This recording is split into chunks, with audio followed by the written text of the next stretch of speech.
जय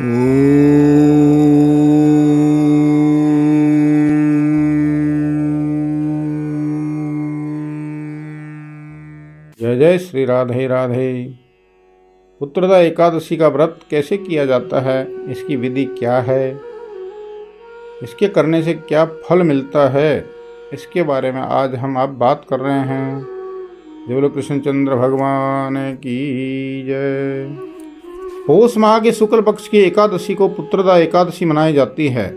साल 2024 में पुत्रदा एकादशी 21 जनवरी 2024 को रविवार के दिन मनाई जाएगी।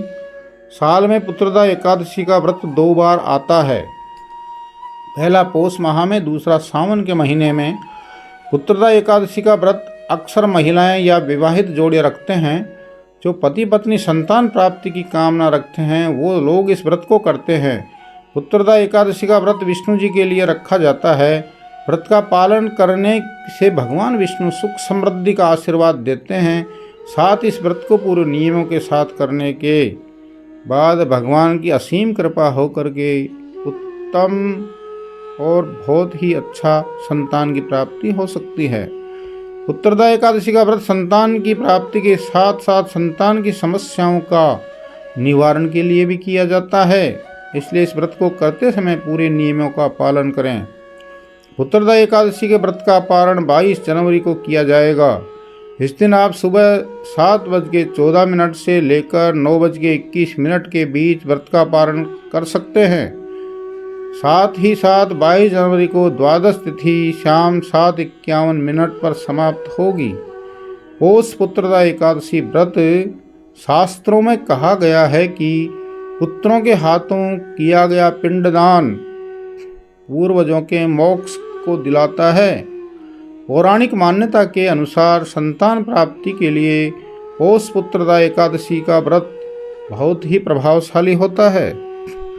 पौष पुत्रदा एकादशी व्रत करने वाले इस दिन कथा का श्रवण जरूर करें, इसके बाद ही व्रत पूजन संपन्न माना जाता है। पौष पुत्रदा एकादशी व्रत की कथा अब हम सुनते हैं, ध्यान लगाकर सुने। प्राचीन समय में भद्रावती नगरी में सुकेतुमान नाम का एक राजा था। वो राज्य करता था। उसकी पत्नी का नाम सेव्या था। सारी सुख सुविधा होने के बाद भी राजा संतुष्ट नहीं था, क्योंकि उसके कोई संतान नहीं थी। पुत्रहीन राजा के मन में इस बात की बड़ी चिंता थी कि उसके बाद उसे कोई या उसके पूर्वजों को कोई पिंडदान देने वाला नहीं होगा। उसे चिंता थी कि बिना पुत्र के पितरों और देवताओं का ऋण चूकता नहीं हो सकता। एक दिन इस बात की चिंता को लेकर राजा घोड़े पर सवार होकर वन में विचरण करने लगा, तो पानी की तलाश में एक सरोवर के पास पहुंच गया, जहां ऋषिगण भी मौजूद थे। ऋषियों को देखकर उसने प्रणाम किया और वहां बैठ गया। राजा ने मुनियों को अपनी व्यथा बताई और कहा कि ऋषिगण, मेरा भी कोई संतान नहीं हुई है। आप प्रसन्न हो तो मुझ पर कृपा करें और पुत्र का वरदान दीजिए। ऋषि बोले, हे राजन, आज पुत्रदा एकादशी है, आप इसका उपवास करें। भगवान श्री हरि की कृपा से आपके अवश्य ही पुत्र होगा।